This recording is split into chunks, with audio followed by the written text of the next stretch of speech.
dengan Kakak Nagata Vega. Oke, Kak Nagata ya. Baik, perkenalkan saya Fatia, mahasiswa D3 Kesehatan Gigi Politeknik Kemenkes Yogyakarta. Pada saat ini saya boleh minta waktunya sebentar, kurang lebih 5 menit ke depan untuk menjelaskan edukasi mengenai penyakit gigi dan mulut. Baik Kak, nggak apa-apa. Sebelumnya sudah mendapatkan edukasi mengenai hal tersebut, Kak? Belum sih Kak. Oke, belum ya. Tapi dari Kak Nagata tahu nggak penyakit kesehatan gigi dan mulut itu apa aja? Ada ini gigi berlubang sama gusi bengkak Kak. Oke, benar, ada gigi berlubang dan juga gusi bengkak.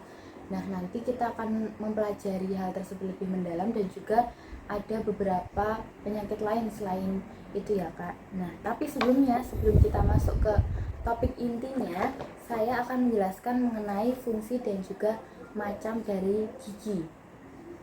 Sebelumnya dari kakaknya tahu nggak macam-macam gigi itu apa aja? Ada gigi geraham, gigi seri sama gigi taring Kak. Oke, bener banget. Tapi ada perbedaan dari gigi susu dan juga gigi permanen. Kalau gigi susu tuh gerahamnya cuma satu macam aja. Kalau gigi permanen itu atau gigi tetap itu ada dua macam geraham, yaitu geraham depan dan juga geraham belakang. Nah, untuk gigi sendiri itu fungsinya nggak cuma buat mengunyah, ya, gigi itu juga fungsinya sebagai membantu kita dalam pelafalan ketika kita berbicara gitu, Kak. Nah, kita masuk topik yang pertama, itu dental plaque atau plak gigi. Sudah pernah dengar istilah ini, Kak? Belum Kak. Belum ya. Jadi dental plaque atau plak gigi itu merupakan lapisan tipis dari bakteri-bakteri sisa makanan yang menempel pada gigi atau biasanya di sela-sela gigi. Ini contohnya dental plaque. Jadi kalau dilihat secara langsung memang tidak terlalu kelihatan ya, Kak. Jadi untuk melihatnya kita itu perlu bantuan yang namanya disclosing solution. Ini disclosing solution itu ada yang bentuk cair dan juga tablet. Kalau cair itu biasanya caranya ditetesin dulu di kapas, terus dioleskan di permukaan gigi baru untuk kumur. Kalau yang tablet itu dikunyah, terus diratainnya pakai lidah, terus habis itu kumur. Nah, ini merupakan contoh gigi yang belum dikasih disclosing solution. Kalau ini udah dikasih disclosing solution. Cara taunya kalau ada plaque itu, ini kan ada bercak merah-merah ya, Kak? Iya. Nah, ini tandanya pada sela-sela gigi ini tuh ada plaque giginya. Nah, cara membersihkannya itu dengan cara sikat gigi dengan baik dan benar. Selanjutnya, kalau misalnya plaque gigi ini tadi kan lapisan tipis ya. Nah, kalau nggak dibersihkan itu lama-kelamaan akan mengeras dan jadilah karang gigi gitu. Jadi karang gigi itu lapisan dari kumpulan bakteri tadi yang sudah mengeras. Tuh, ini karang gigi yang masih ringan dan ini yang udah berat atau udah parah. Terus tadi kalau plaque gigi itu bisa dibersihkan dengan sikat gigi. Kalau karang gigi itu nggak bisa cuman dengan sikat gigi, harus dengan perawatan scaling. Scaling itu nanti pakai alat yang namanya scaler ini. Terus ini contohnya gigi yang belum di scaling dan ini contohnya gigi yang udah di scaling atau udah dibersihkan. Nah, kalau karang gigi ini nggak segera dibersihkan, nanti bisa jadi salah satu pemicu timbulnya gingivitis atau tadi kakaknya bilang gusi bengkak. Nah, yaitu istilah kedokterannya itu gingivitis gitu. Jadi gingivitis itu merupakan peradangan pada gusi karena adanya bakteri-bakteri tadi yang melekat pada sela-sela gigi gitu. Nah, ini merupakan gingivitis yang masih ringan dan ini yang udah berat ya, Kak. Gitu. Terus gingivitis sendiri itu penyebabnya itu karena yang pertama tidak menjaga kesehatan gigi dan mulut, jadinya nanti bakterinya kan banyak menumpuk di situ, jadi gusinya bisa jadi radang atau bengkak tuh. Terus bisa juga karena infeksi jamur, terus ada juga karena riwayat penyakit diabetes, leukemia atau HIV dan AIDS gitu. Terus untuk penyakit yang lain itu ada karies gigi. Ini biasa kita kenal dengan lubang gigi, Kak. Jadi proses terjadinya lubang gigi sendiri itu tadi dari plaque gigi.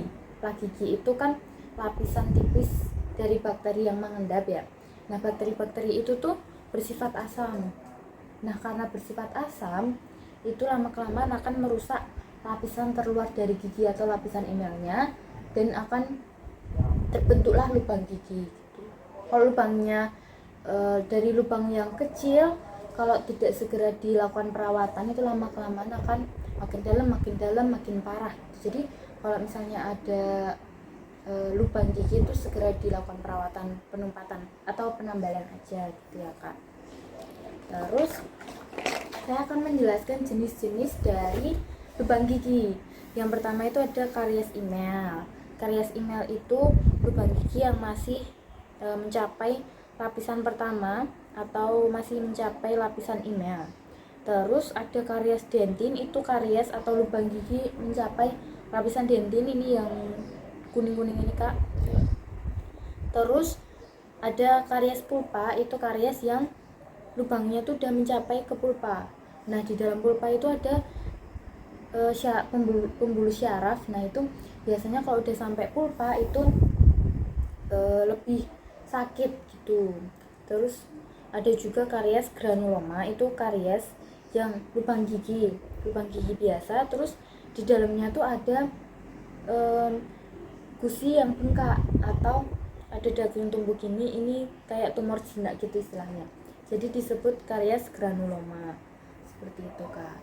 Nah, selanjutnya cara mencegah dari penyakit-penyakit tadi, itu yang pertama tentunya kita harus menjaga kesehatan gigi dan mulut dengan cara sikat gigi yang baik dan benar. Terus habis itu juga kita menghindari makanan-makanan yang dapat merusak gigi atau kebiasaan-kebiasaan buruk yang dapat merusak gigi.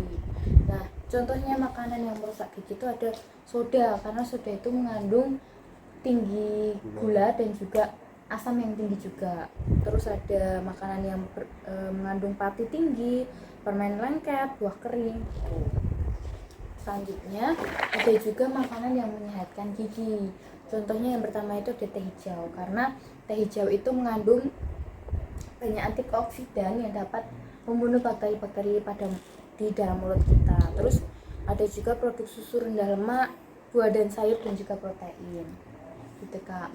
Mungkin cukup sekian dari penjelasan saya tadi. Mungkin ada pertanyaan atau ada yang kurang paham, bisa ditanyakan.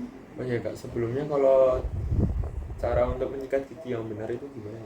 Oke, cara menyikat gigi yang benar. Sebenarnya saya tanya dulu ya Kak, dari kakaknya biasanya kalau gosok gigi berapa kali sehari? 2 kali Kak. 2 kali. Biasanya kapan aja itu Pak?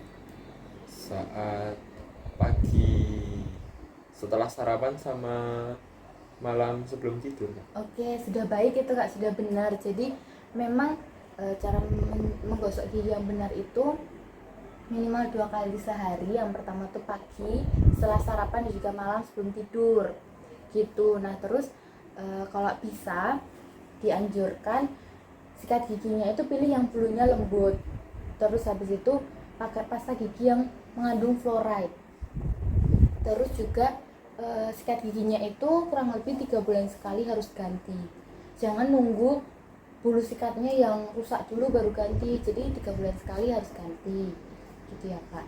Terus untuk caranya sendiri itu yang pertama gosok gigi bagian depan dulu, naik turun.